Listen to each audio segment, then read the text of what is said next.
Hello, I'm Chelmsford Town Manager Paul Cohen, and welcome to the December 2017 edition of the Town Managers Roundtable. And this month I'm joined by Sam Chase, the chair of the Board of Assessors, former member of the Board of Selectmen, and Colleen Stansfield, former member of the Planning Board, sort of co-host of the show, and also administrative support in the Planning Community Development Office. So welcome, Colleen. Hello. Welcome, Sam. Sam, thanks for coming. You've been in a public appearance lately with the Board of Selectmen meeting regarding tax classification. Yes. What are your reflections on this year's hearing, which obviously drew significantly more attention than in recent years? Well, this was the first year, I would say, in probably 8 or 9 years where there was any participation in the public hearing. When I was on the Board of Selectmen, which was 2005, 6, and 7, I believe, we'd have at least 3 or 4 people show up, a couple people from the CBA, and people would make a few remarks and so forth. But after I got off the board, it seemed that there was very little interest in the public hearing on classification, and nobody would show up, and Frank and I would stand up and do the presentation, and then the selectmen would take a vote, really without much discussion. Mm-hmm. So I would say that's been the scenario for the last 7 or 8 years. This year, apparently, word leaked out, and I'm not sure what the source was, but word leaked out that the selectmen might consider actually splitting the rate, which hasn't been done for over 20 years in Chelmsford. Mm-hmm. So I think the fact that information leaked out, that there might be a possibility that they actually would consider and maybe even adopt a split rate, that generated the interest. So, of course, the first night, I'd say it was a packed hall. Yeah. CBA was there. They made their presentations, and a few residents got up and spoke in favor of a split rate. And then, of course, the selectmen at that meeting, they didn't make any deliberations. They listened, and then they made the final decision Monday night, and 2 weeks later, and it was a 3-2 vote for maintaining the single rate. So completely different dynamic than what we've seen over the last 7 or 8 years. There was actual discussion and public input, and there was a split vote on the Board of Selectmen. What was the votes over the past few years? I don't recall a dissenting vote. I don't either. The last, well, actually, it was just before I was on the Board of Selectmen. In fact, it was the year before. There hadn't been anything but a unanimous vote since the selectmen eliminated the last vestiges of a split rate. The split rate came into existence in the early 90s, and they did a 105 shift, and that lasted for 5 or 6 years. And then the selectmen decided to remove it. So they removed it in increments of 1%. It took them 5 years to eliminate it. And so from that point on, for a period of about 10 years, it was always a single rate, and it was a unanimous vote. The year before I was on, Selectman Newcomb and Selectman Weisfeld voted for a split rate. They wanted to do 10%. And did that become an election issue when the following year when you were coming on? Did that come up significantly? Do you recall? Well, we had the normal scrutiny by the CBA, mm-hmm. and of course they always ask that question at their debate. Right. And the following year, the issue was very heated. And what had happened was the year before, we'd had a study committee put in place by the town manager at the time, Bernie Lynch, and they wrote a report recommending a split rate. The problem with their report is that the basis that they made their recommendation on was that the commercial properties in town are systematically undervalued by 40%.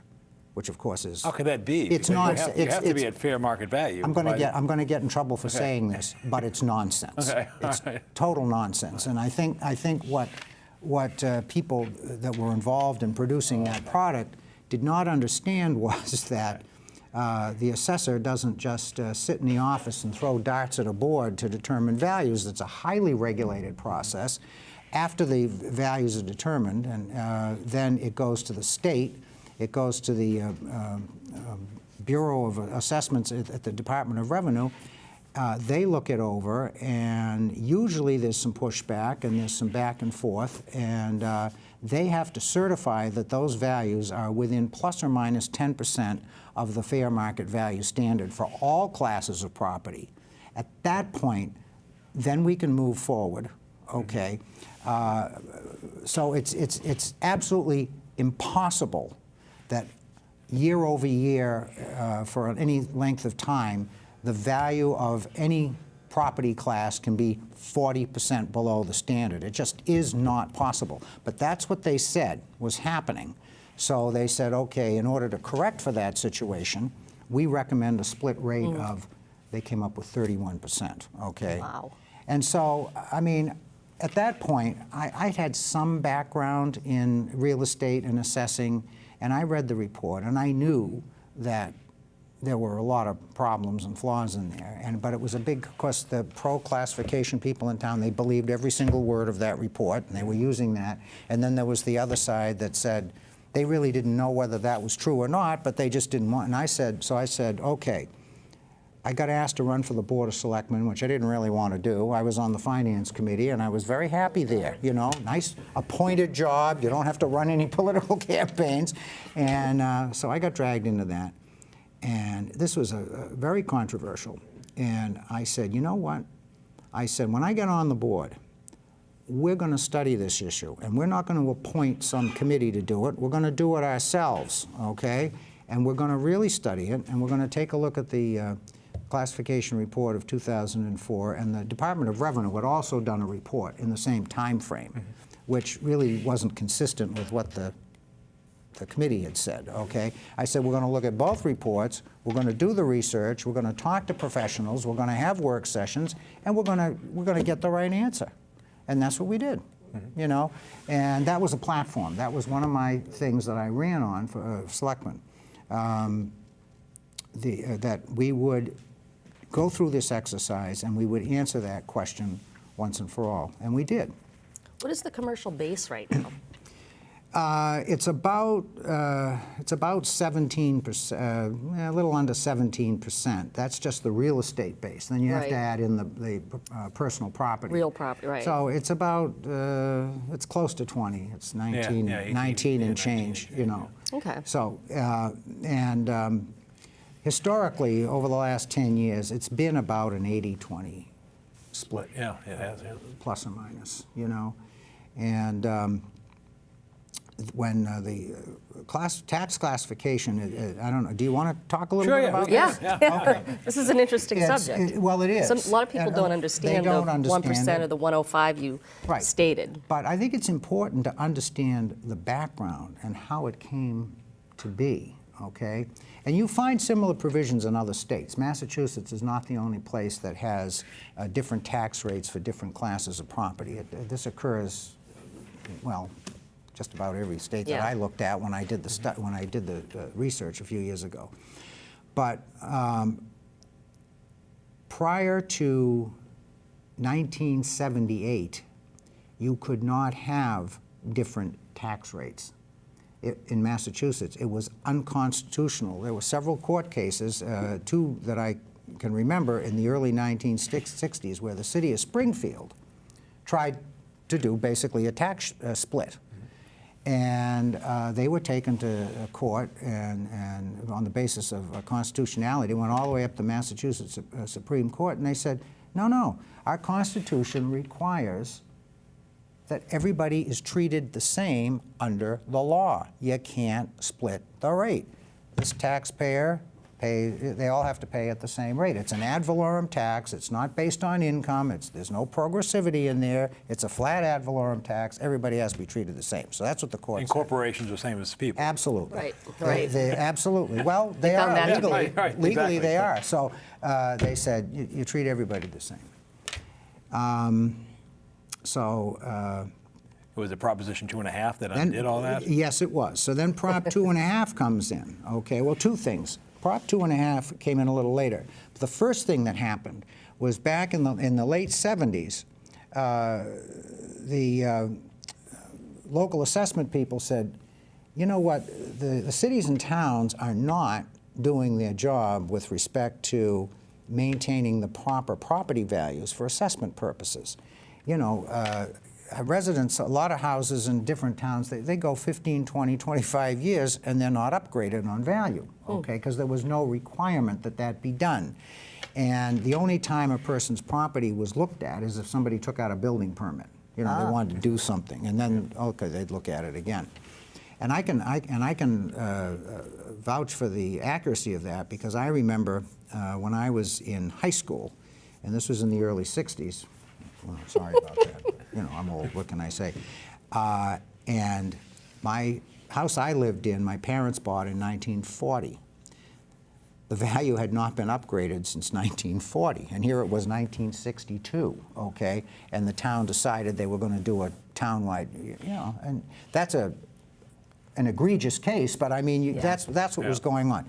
So residential property was artificially low in terms of value. Commercial properties, though, tended to be looked at and valued frequently because of changes and so on and so forth.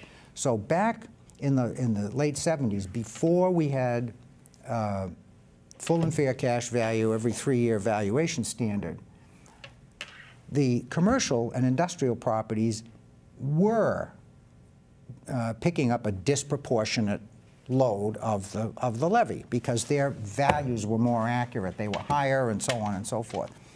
So the state says, okay, everybody has to meet the standard, full and fair cash. You looked at every 3 years, and that's the way it's going to be. Well, that started, and you know what happened? All of a sudden, all the values of the residential homes started to come up, and the levy share shifted back to the residential.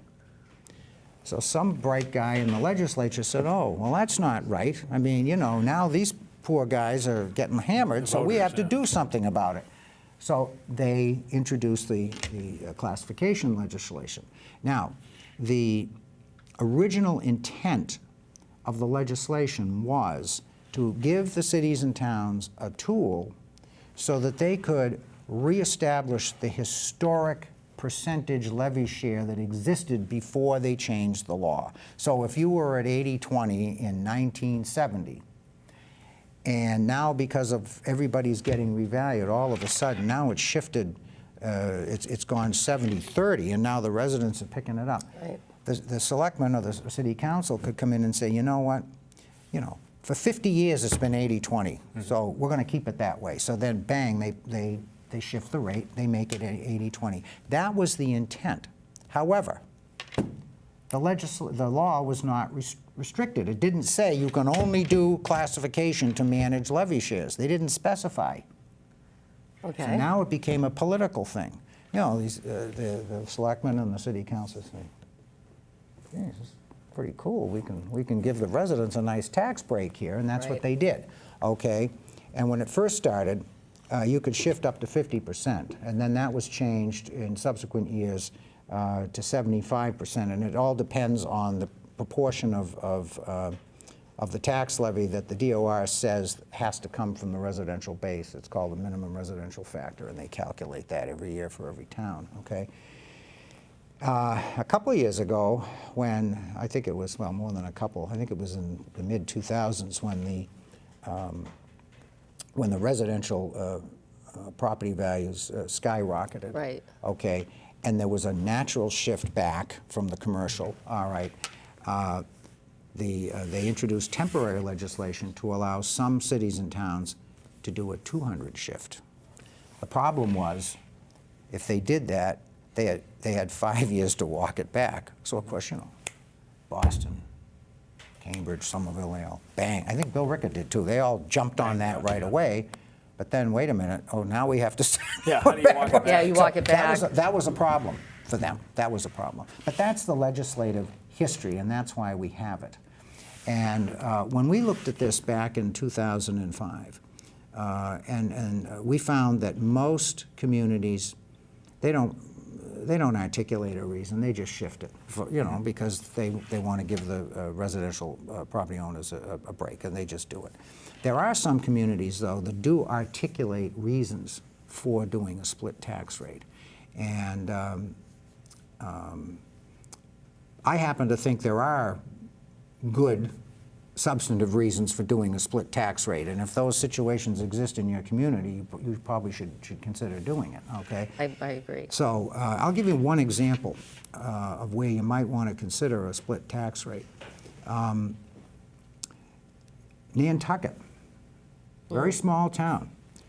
They have a split tax rate, and they shift at 175. There's a couple towns on Martha's Vineyard that do it, okay? They probably also have the residential exemption, too. Yes, they do. Now, here's the thing, and we'll talk a little bit about the residential exemption. I was going to say, please okay? explain that. Yeah, we'll talk about that. But the thing is, you live in, let's take Oak Bluffs, Martha's Vineyard. Okay. They do a split, 175, okay? And it's a fairly, for the type of... Affluent property values. Yeah. Not as much as Edgartown, but still it's up there, all right? So you're a selectman in Oak Bluffs, and you've got a problem because you've got a seasonal population, which is very large, okay? But then everybody goes home at the end of September or middle of September, whenever they go home, and you're left with the permanent resident population. However, for the months of May, June, July, August, and September, you have to size your municipal operations to support that population. You got to have the police, you got to have the fire, you have to have the DPW, whatever you have, okay? So if you, and they do that. Now, certainly when the population goes away, there are some reductions in those areas. They use a lot of seasonal police and stuff like that. But there's still elements of the infrastructure that you have to have in place to support that population, and you got to support it for the balance of the year that those people aren't there. Okay, so the rationale that the selectmen in Oak Bluffs would use is they'd say, well, we do a split rate because the reason we have the seasonal population and the benefit of the seasonal population is all the seasonal businesses and commercial people that come down here and they make their money off of it. Make a lot of money on it. And because of them, we have to have more operations in town. We feel justified in, you know what? I agree with them. I'm right there with them. And if I were a selectman in Oak Bluffs, I'm pretty sure I'd vote to split the rate too. I think that's a very good, logical reason for doing it. But they also have the residential exemption, which They we have can take a moment on. They have Yeah. the residential exemption, and this year I wanted during the presentation that Frank makes. I mean, I just do I do a presentation little every introduction. year. I don't really do any of that stuff, and that's his thing. And he's Right. the assessor, and he knows exactly what he's doing. But I do help a little with the presentation, and I said to Frank, you know, we've had a couple of selectmen this year that asked about the residential exemption, and I said the PowerPoint that we do doesn't really tell you much about it. We just do one slide and we say, well, it's here. But the bottom line is they really need to consider this and vote on it, or say why they're not going to vote on it, or it ought to be addressed. Right, but it's really generally done in communities that have a large seasonal population or have a large rental population. Right. However, So tell me what it is. well, I'm going Okay, sure. to follow up on what Paul just said, because that's a good opening. All right. And that's it. That's absolutely true. The problem is because that's the way it is, that's the way it tends to be explained. Mm-hmm. So what you find is you have a lot of people that think that if you do a residential shift, only seasonal homes pick up the slack. Doesn't work that way. The way it works, and I have a little chart right here that I prepared, shows you how it works. Okay, unfortunately, the DOR data bank is not up to speed. I was told that the employee there that maintains this is no longer there, so they're a little behind in their data, and I hope they fix that, because I'll tell you, that thing is fantastic for getting information and doing some research. But I've got some 2016 figures here. Okay. So this is what if the selectmen had adopted a residential exemption in Chelmsford, and now you're allowed to shift 35%. They just changed that. It used to be 20. Okay, so now you can do 35. All right. So I said, well, what the heck? So I took the calculator and I said, we'll plug in 30, see what happens. Okay, so what happens on a residential, and this is 2016, remember, so the value numbers are lower than what they would be now. So what you find is that the midpoint of the shift effect is approximately the average residential value. And that's about right for 16, right? For 16 it was, yeah. Okay. About 350, yeah. All right, so Right, that... now it's 399, Yeah, it's 400, so Yeah. okay. So what you find is, if we did a 30% shift on 216 figures, that everybody's value, everybody's home that had a value of less than approximately the midpoint would get a break. Here's the problem. But everybody above there pays more. So it is exactly this, everybody, not just seasonal, Right. blah, blah, blah. It goes on value. So using the 216 numbers, if I have a $400,000 home in 216, I'm going to pay an extra $312 on my tax bill so that I can subsidize my neighbor whose home is worth $310,000, only $90 less. I'm going to pay $312 so he can get a $290 break. I don't think this is saleable in Chelmsford politically. Right, 'cause you're I think basically we have too dividing- many homes above the midpoint Yeah. that would get whacked. I think the residents would not like this very well. Well, yeah, and those people, some of them are going to get a whack in the future because if the Correct. legislation in Washington passes that limits the exemption for property Yes. tax to $10,000, then those people will be taking a hit Correct. because they would no longer be able to write anything above $10,000 off of their federal income Right. tax. So yeah, if you hit those people twice, they'd really be feeling it. Now this works in Edgartown and Oak Bluffs. Okay, because Well, yeah. the high average. value homes down there tend to be the seasonals. Well, and because they tend to be rent income properties. Right. Correct. Often a lot are. of them. A lot of them are. A Yeah, lot of they're them wealthy do. people A who lot don't of need to them rent do. their property. Yeah, if I had to guess, I'd say more than half are sure. rentals. Yeah. They have to be, and that's the other side of it.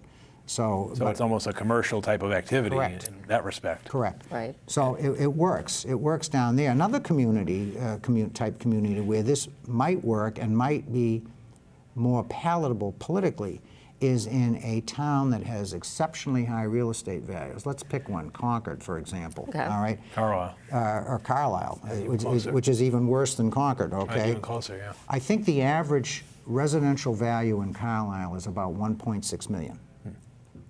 So let's do a residential shift in Carlisle. So all the houses below 1.6 are going to get a break. All the ones above, well, that's, you know what, if you're living in a $2 million house, do you really care if your tax bill is be able to afford it. is $1,000 more? I mean, Right, you but there are families, as we know, in Concord and Carlisle that are struggling, that are, Oh, that are yeah. sort of the, you know, they've been there a while and they're riding as best they can to stay where they are. Everywhere it is. You pick your wealthiest town in the state, and you have pockets of cash-starved population living in larger homes, and it's a problem. It's a problem, you know. So anyway, that's how that works. Okay, we have a minute left That's- in our program. Is there any Oh, wow. closing thoughts that you want to share? Wow, did I talk all that time? She did. So I just want to know if you He'll never have me back. No, you know what? I wouldn't blame him if he didn't. I didn't have to work that hard this Yeah. show. No, this was an easy one. Wow. Let Sam explain it. And that also became the discussion briefly as we're closing up about the commercial exemption. The same thing, shifting it within the commercial Correct. class to, you know, to those under 1 million and 10 or fewer employees and over. And as you can see, that didn't gain any traction even amongst those. Who Well, were there's looking to split the there's rate. misunderstanding on how that works too. So Right. you know, we can probably don't have enough time to go into that. But No, we have- Yeah. Exactly. So. All right. Well, thank you, Sam, for you're coming welcome. this Thanks, month. Sam. And I'm sure they'll be thinking of you when the bills go out in January, because you're now into your abatement season. And, Yes. And that, you know, they have, you know, that time is if they feel their properties are overvalued to come in and submit an application. And once the- please look at your tax bills. Please do it, because you have 30 days to file, and if you miss the window, then you're out of luck for the year. Thank you, everybody. Thank you for joining us. Thank you. It's a half hour? Yeah, 25.